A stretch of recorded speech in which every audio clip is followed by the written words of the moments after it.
আসসালামু আলাইকুম হুজুর, কেমন আছেন? ওয়ালাইকুম আসসালাম রহমতুল্লাহি ওয়া বারাকাতুহু। আলহামদুলিল্লাহ, খুব ভালো আছি। আপনার দোয়া। আলহামদুলিল্লাহ।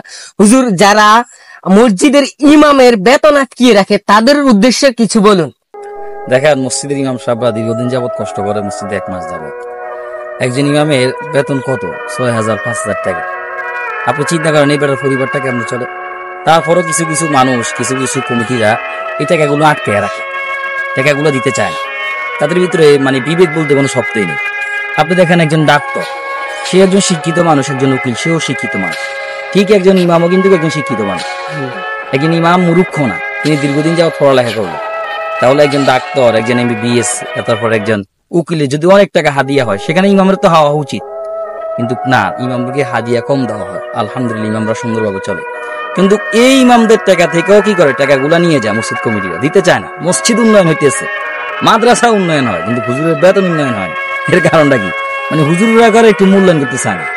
আল্লাহ তাআলা যদি এই মসজিদ কমিটি থেকে হেদায়েত না করে, তাহলে তারা যদি হেদায়েত না করে তাহলে আর কিছু করার নেই। আপনি চিন্তা করেন, এরা এই যে মসজিদ করলো ভালো কামে, ভালো উদ্দেশ্যে নাকি, যে মসজিদে আমি দায়িত্ব পালন করব, আল্লাহ তাআলার ইবাদত বান্দি করব, মসজিদে যদি আমি যদি সে যে করতে খেদমত করতে পারি তাহলে ইসুল্লাহ জান্নাত পাবো। কিন্তু না, আমি দেখি বেশিরভাগ কমিটি জাহান্নাম। কারণ এরা মসজিদ উন্নয়ন করতেছে, টাইস করতেছে, এসি, এরপর যে আইফিউজ, সোলার সব কিছুই আছে, শুধু ইমামের বেতন দেবেন।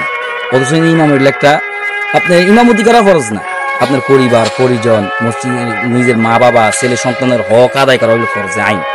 কিন্তু ইমামের বেতন যে আপনি দিতেছেন না, ইমামদের ন্যায্য অধিকার দিতেছেন না, এই কারণে কিন্তু মসজিদ কমিটিকে রোজ হাসরের দিন আল্লাহর কাছে জবাবদিহি করতে হবে। তা আমি প্রত্যেকটা মসজিদের কমিটিদেরকে বলবো, মসজিদ উন্নয়ন করেন, সাথে সাথে ইমামের বেতনটা উন্নয়ন করেন।